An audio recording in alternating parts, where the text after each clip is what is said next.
Hoor aan al die midlife crisis manne.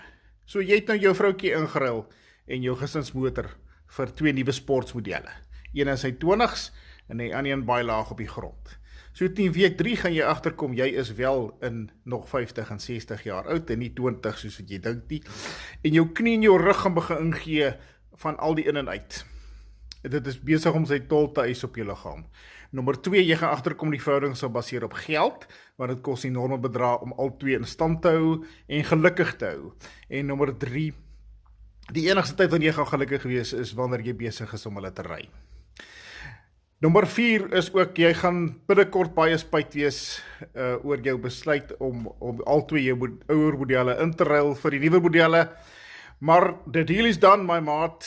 Jy moet maar die paaiemente betaal en jy sit nou in 'n situasie waar dit jou geld kos en dit ongelukkig jou geld gaan kos om uit dit te kom.